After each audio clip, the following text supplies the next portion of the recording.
Here is part 4 and the finale of this current NFL Theory series on what if Brett Farve stayed with the Falcons. In the last episode, we talked about the years of 2002 to 2006, and now we're about to cover the final years of 2007 to 2010.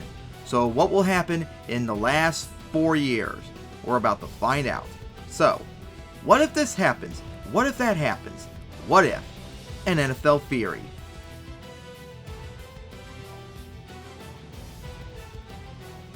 So when we last left off, we're going into 2007 as Falcons still have Favre and they have Aaron Rodgers as we're going to possibly his final year before he does his first retirement. The Packers have Chad Pennington. The Falcons have Vic, although not for long, of course, coming up. And of course, the QBs of 2004 got changed around as Big Ben is on the Giants, Eli's on the Chargers, and Philip Rivers is on the Steelers. So now, let's get into the theory.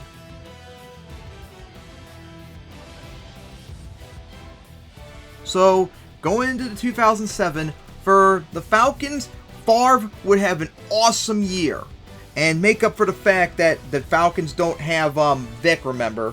Now, unfortunately, though, the Falcons were such a horrible team in 2007 that despite Favre having his incredible season, the Falcons still have a losing record as they only improved to 7-8-1. Unbelievable. That's how bad they were. As for the Packers, they don't have Favre having his incredible season as Pennington still continues to struggle. However, the defense of the Packers was good enough that the Packers, for the first time in years, improved as they go to 9-7 in their first win season in four years. And the Jets, of course, without Vic since he went to prison, completely bomb out as they finished 3-13. Big Ben with the Giants, however, having one of the best QBs in the league in Big Ben, combined with that good defense, the Giants explode onto the scene as they go 12-4. Meanwhile, the Chargers with Eli, he is still not doing good. He still plays worse than Philip Rivers, but despite that, they still finished 11-5, their exact record they had in 2007. Meanwhile, Philip Rivers on the Steelers, he plays way worse than Big Ben, so the Steelers regress massively to 7-9. So in the updated 2007 standings in the AFC, the Browns make the playoffs with the 1st seed, the Chargers fall down to the 4th seed, and the Jaguars stay the 5th seed, and the Titans stay the 6th seed. And the NFC, it's the Giants now with the number 1 seed, as the Seahawks move up to the 2nd seed, the Buccaneers move up to the 3rd seed, the Vikings make the playoffs with the 4th seed, the Cowboys fall down to the 5th seed, and the Packers fall all the way down to the 6th seed. And I've done this Super Bowl before, as this would be the outcome, as it would be the Colts against the Giants. And interesting one this would be. The Giants will be better. Of course, they have Big Ben over Eli. Now, the Colts will probably play better than the Patriots as they have the better defense, and since Peyton didn't play in the Super Bowl, I can rely on his normal stats compared to how Brady played in the Super Bowl. So this would be a very interesting game, but statistically the Colts were better, so I think the Colts in the end would still win it.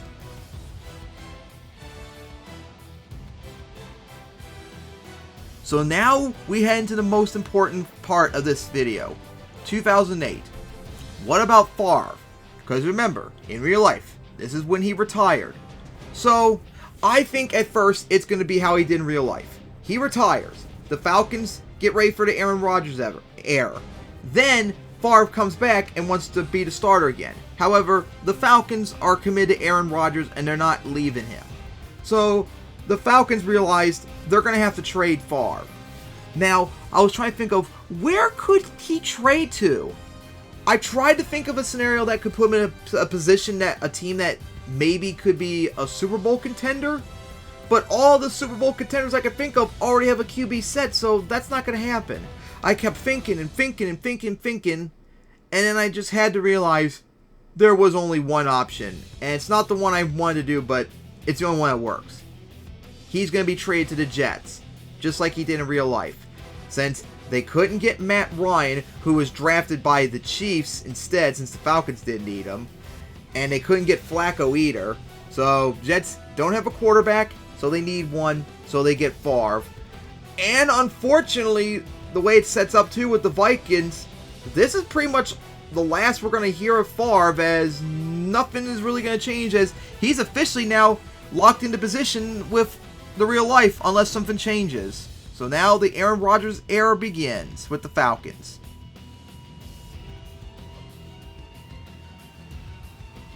So now into 2008 with the Falcons, now Aaron Rodgers comes in. He plays much better than Matt Ryan, even though he had a good year as well. And the Falcons explode onto the scene as they go 14-2, their best record in 10 years. The Packers still have Pennington, and he has his last good year.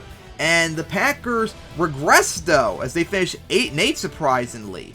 The Giants, however, completely collapse as Big Ben does not play as good, as they regress to 7-9.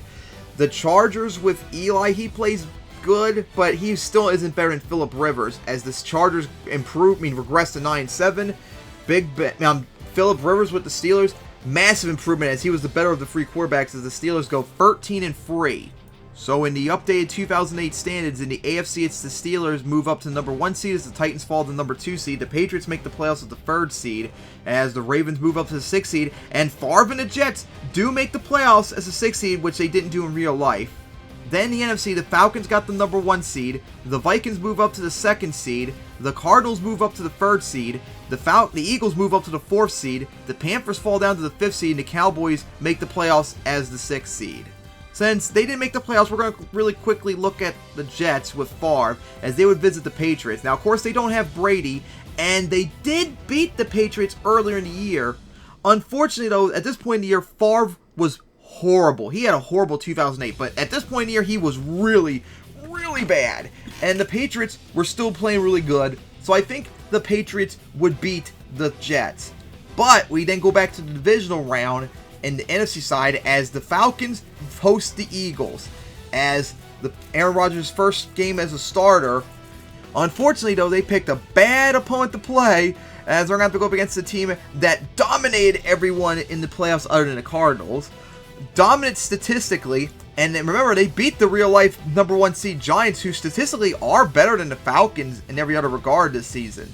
So, despite having Aaron Rodgers, I think the Eagles are going to still beat the Falcons. And with that, the Super Bowl outcome remains the same, with the Steelers probably winning more convincingly over the Cardinals this time around as well.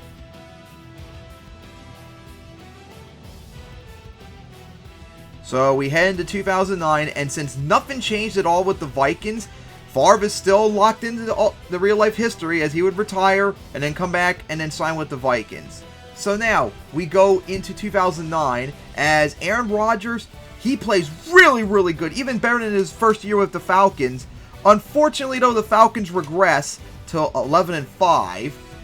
Then for the Packers, as Chad Pennington does not play good, he gets injured. They rely on backups pretty much the entire year as well. And they once again finish 8-8. For our 2004 QBs, Big Ben plays better, but the Giants regress, only improve to 8-8. The Chargers with Eli massively improved despite him not playing as good as Phillip Rivers, as they finished 12-4. And Phillip Rivers with the Steelers plays so much better, but despite that, they regress as they finish 12-4. So in the updated 2009 standings in the AFC, it's the Steelers make the playoffs as the 2nd seed. The Chargers fall down to the 3rd seed. The Patriots fall down to the 4th seed, and the Texans make the playoffs as the 6th seed. Meanwhile, in the NFC, the Favre-led Vikings move up to the number 1 seed, the Saints fall to the 2nd seed, the Eagles move up to the 3rd seed, and the Falcons make the playoffs as the 5th seed as the Cowboys fall to the 6th seed. Unfortunately, the Falcons would probably do worse than the Packers did against the Cardinals, and I don't think home field advantage would change anything for the Vikings. So in the end, the outcome of the Super Bowl remains the same.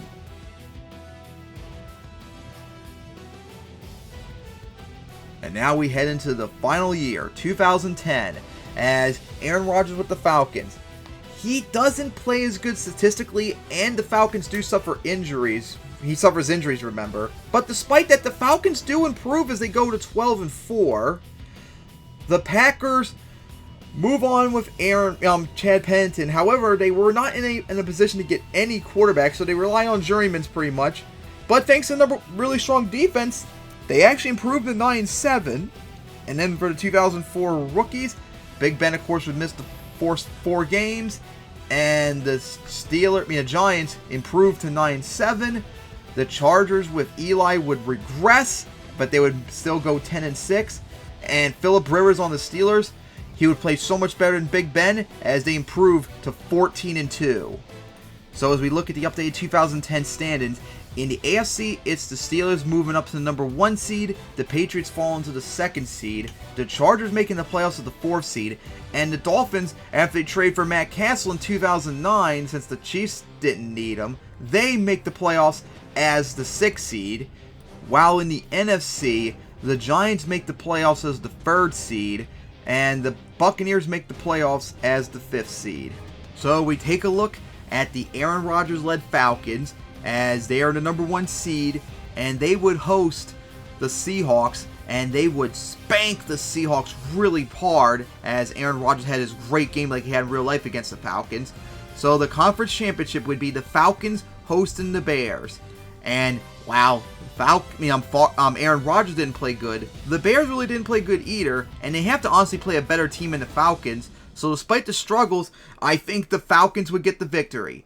So, for the first time in franchise history, they are in the Super Bowl, as they would face Phillip Rivers and the Steelers, as both teams are actually improved upon each other based upon the Super Bowl matchup now.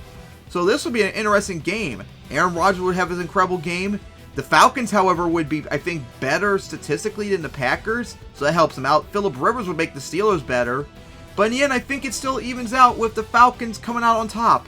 To wrap up the theory, the Falcons would finally get their first Super Bowl. Not with Favre, though, funny enough.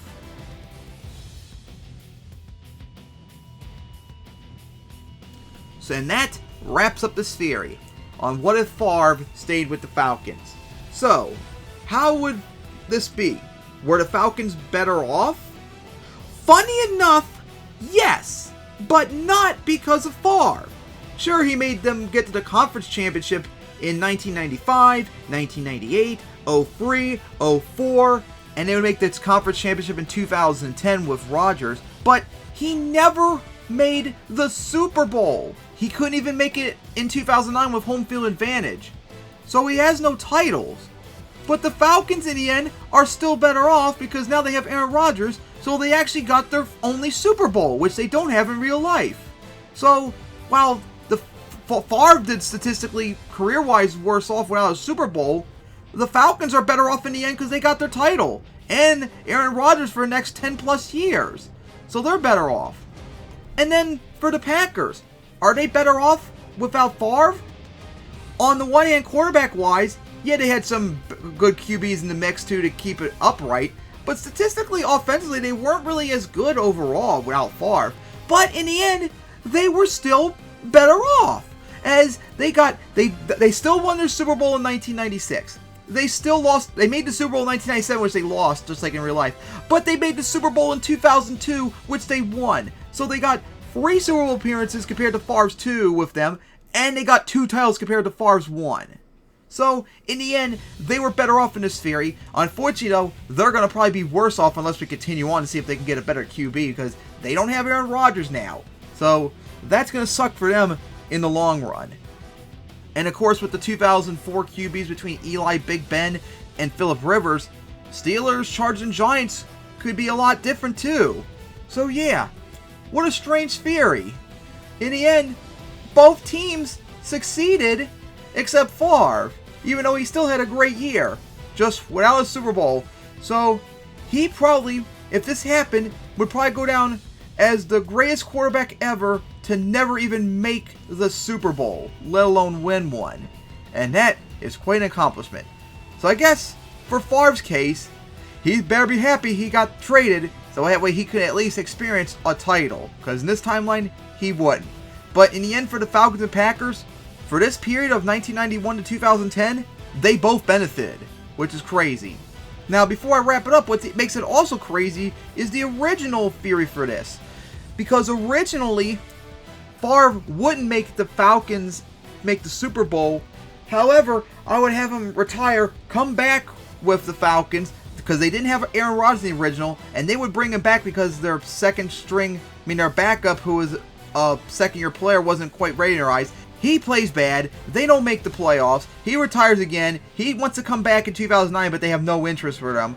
So instead, I had him traded to the Steelers, where he would make the Super Bowl with that elite team, and he would finally win it and get his title with the Steelers. And then in 2010, despite his struggles, he would make it back to the Super Bowl, but this time they would lose to the Bears. So, yeah. I did not like how that theory went, and I did not like how the QB stuff I did, so yeah, that's why I had to change it. But anyways, that will finally wrap up this theory.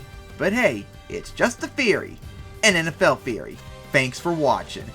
Hope you all enjoyed. I did this theory back in July of 2022 when I made this commentary and all that, but I had to focus on the 2022 NTWS season and other things, so I had to put it on the shelf for a while. And now that I finally had a chance to do it, here it is. I had to remake it too, the last two parts, as their commentary files got lost. So yeah, that was fun doing all that again. So see you next time for the next theory.